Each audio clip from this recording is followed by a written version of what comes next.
Yo, what's up? Good morning, y'all. So we're gonna get straight to it. Real estate game part. I think this is part 3 or 4. But basically, in this episode of Real Estate Game with Real Estate Eli, I want to give y'all the specifics on realistically how long it takes to buy a house. So when it comes to like buyers or people who are renting or even people who are trying to sell a house,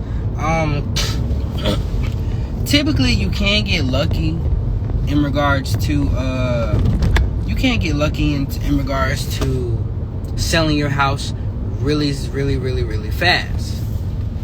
It's possible. Like in real estate, anything is pretty much possible. But 9 times out of 10, it's gonna take some time. A lot of the things in real estate take time. So when it comes to, if you a person who are in dire need of money, and you need to really sell your house, try to plan ahead. That way, try to plan a couple months ahead to go ahead and make that decision. That way, when you do that, if the process does take a couple months or so, you guys are better prepared and ready for that money to come. Because when it comes to people who are financing a home and not paying cash, it's gonna take you a good amount of days to close. Dealing with FHA, it's gonna take you at least 30 days to close. With conventional, you can get away with 20 days if everything's right. Cash, you can get away with 7 days. But no matter the process, it's gonna take some time to close. It's not just okay, we get up and go, do a rental or whatever. That's not really how real estate work, And then, when it comes to, you can submit offers on the weekend, but like for people who are in dire need of a spot or a situation, try not to wait to the last minute. Try to plan ahead a couple months before, because what I've started to see is that a lot of people they get into situations where they're in dire need of a place to stay, or they are in dire need to get a house or something like that, because their lease or their rent is going to be up within a couple of weeks or months or so. So when it comes to, if you guys think you guys are ready to buy a house, try to plan ahead. If you guys plan ahead, you guys will be better prepared, because in the home buying process, it's a lot of things that can hold up you closing on time. Whether it be, getting inspections done, getting repairs done that you asked to be done, getting a survey done, getting an appraisal done. There's so many things that can happen during that time, and a lot of people who are in desperate need of a place to stay don't have that type of time to be playing with.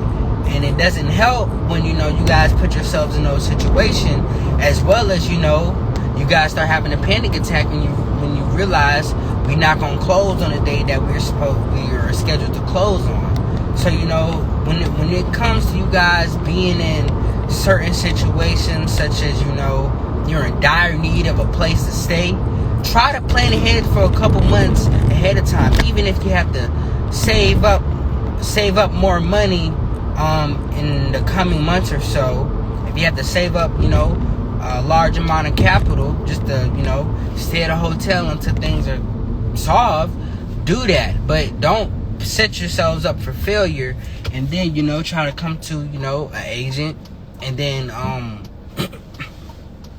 basically try to rush the process.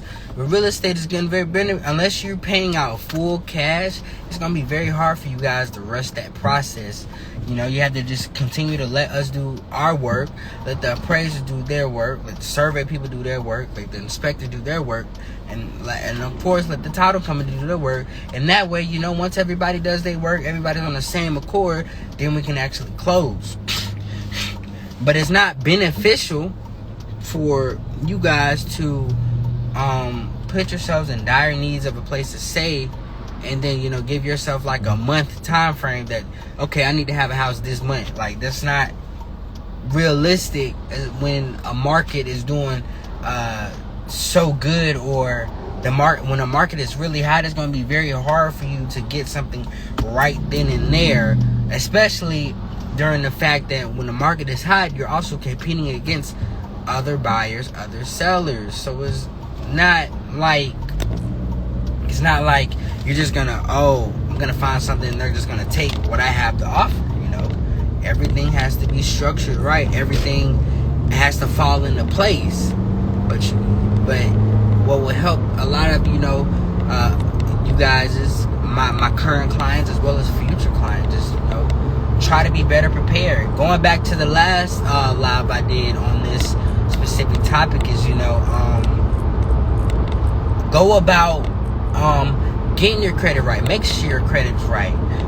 What I recommend even is when it comes to the money side, if you are in dire need of a living situation or something, before you even get there, have 6 months worth of living expenses already saved up on top of a certain amount of money put up for your down payment and your closing costs. That will put you guys way ahead of the game. It'll put you guys super ahead of the game. And then, once you do that, so, if you are in dire need to move something, you get a hotel, pay away 6 months or whatever until your house is ready to close. But, and also when it does come to rentals, a little bit of games on rentals,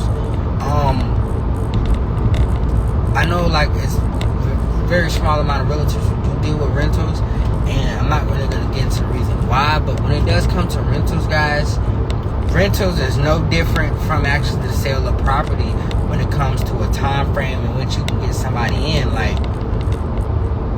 Those type of things take time. You can't just get up and just be like, okay, I need a property, can you give me something ASAP? That's not how that works. That's why I stress with my clients to plan ahead. You guys don't plan ahead, you guys gonna be looking real crazy and gonna be feeling neglected and whatnot when you can't do what you want to do. You can't move the way you want to move because you basically homeless, or you finna be homeless or anything like that. So that's pretty much my real estate game for today. It's just making sure you guys are better prepared and plan ahead. Try to plan ahead. Plan ahead when you're when you're planning on buying your house, when you're planning on selling your house or whatever. Plan ahead. Plan ahead if something doesn't go right. Plan ahead if you don't close on October the 6th. Plan ahead if something crazy happens. Just start planning ahead. That way you're better prepared and you're not panicking if something doesn't go your way right then and there. But that's my real estate game for today. I hope